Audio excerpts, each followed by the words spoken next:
Alright, so today's a short one because next week's going to be pretty long with a double video.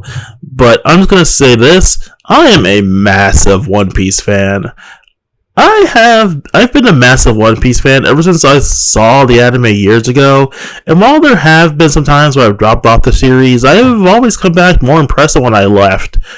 And honestly, One Piece is probably one of the best shonen mangas to read out there. Just put that out there. If I ever talk about One Piece, it's just going to be me simping for One Piece for however long it takes. Anyway, since the Wano arc is wrapping up, I think now is the perfect time to get into some of One Piece's light novels. Which is funny because unlike its contemporaries, and by contemporaries I mean Bleach and Naruto, there aren't many One Piece light novels. It feels weird in fact that One Piece has so many characters that could use fleshing out. But I guess Oda does a good job of that in the chapter title pages, that they don't really need that much because we already know what happens in them for the most part. So we get a prequel series. A prequel duology in this case. Yeah, obviously from the title you should know this is One Piece Ace's Story Volume 1. Obviously from the title, this is a prequel to Ace's story, or at least Ace's introduction to the series, when right before he joins the Whitebeard Pirates.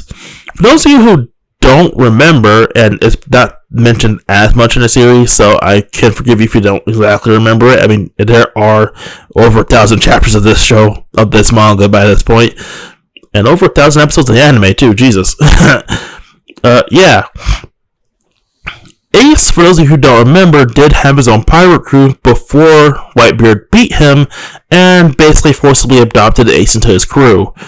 And this is the story of the formation of that pirate crew, kind of, as well as how Ace got the flame fruit and the marine who's chasing after him. And maybe a kind of semi-love interest. It's going to be a really short one though, so yeah, not much to get into. It's a pretty short book. This is the lightest light novel I've read, in all honesty. Anyway, we start off on a deserted island, where we meet a man in a mask who's abandoned his original name. This man is Mask Duce, a man who, he abandoned his name because his family looked down on him for being the average child in a family of geniuses, and they basically told him not to embarrass them with his antics, so he wears a mask to hide his face and hides his name, has to basically remove most if not all association from his family. Talk about a mood right there. Anyway, he decides to become a man of the sea and finds himself washed up on an island. A deserted island with no food, no water, and no way to get off of it as it's surrounded by whirlpools. And before he dies, as he runs out of energy and, everything, he suddenly meets Ace, who also washed up here on this island. The first part of the story is, the story is all told from Duce's perspective, and the first part of it is Duce learning how to trust Ace.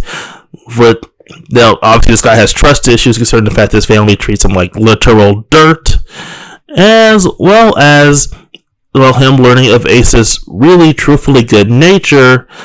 Ace getting the flame fruit by accident as a piece of fruit washed up on the island. They split it. Ace bit into it first to prove it wasn't poison, and that turned out to be the flame fruit.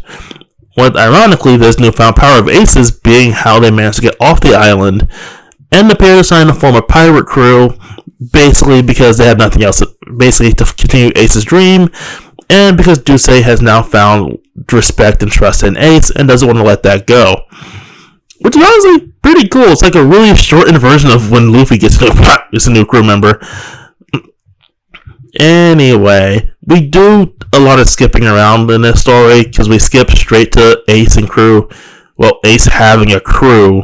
And there's honestly a wacky bunch of characters. And I kind of love them for being a wacky bunch of characters. Not as much as the Straw Hats, but I think the Spade Pirates are a pretty funny crew. Is they're basically a group of misfits and ragamuffins that Ace managed to cobble together in a different sense than Luffy's crew, but still in a similar sense. They also meet a Navy Marine who's chasing after them, but also admits that Ace is a pretty good person and his crew isn't as bad as other pirates. As I stated earlier, this story is told from Dusei's perspective, and we never get a peek into Ace's thought processes or thinking, which is honestly a pretty good touch, all things considering. For those of you who don't read One Piece, you'll notice if you read One Piece, there are no thought balloons for Luffy. Every other character has thought balloons to give us a peek into their mind, but not Luffy, signifying the fact he's not one to really think that much. The same goes for Ace, although you do have moments where he's clearly thinking or ruminating on an idea or something, but he doesn't let it linger for too long as he goes off instinct for most of his adventure. Again, it's interesting to take a look at the Spade Pirates, as they're essentially a footnote in Ace's backstory before he gets to Whitebeard's crew, and that basically becomes his main plot throughout all of One Piece, except for being Luffy's brother. And, it's fun to essentially see Ace and his own crew interacting and how they interact with Ace. In all honesty, I probably should have read Volume 2 first and combined them into one episode instead of just doing this one by itself. But, hey, I don't have Volume 2 yet because it wasn't available when I was buying books. Final thoughts on this one is it's a fun, light read, so if you want some more One Piece action in your life, then I recommend it. It is a cool peek into Ace's adventures before he rejoins the series, and we get his proper introduction into the manga. So yeah, if you want some more One Piece in your life, you can't go wrong with this. I'm honestly going to pick up Volume 2 just to finish the story, and I'm kind of curious about the other Shonen Light novels. By that I mean like the Naruto and Bleach Light novels. So if I ever feel like talking about those two series, I might pick them up. And yeah, at that, I'll see you all next time.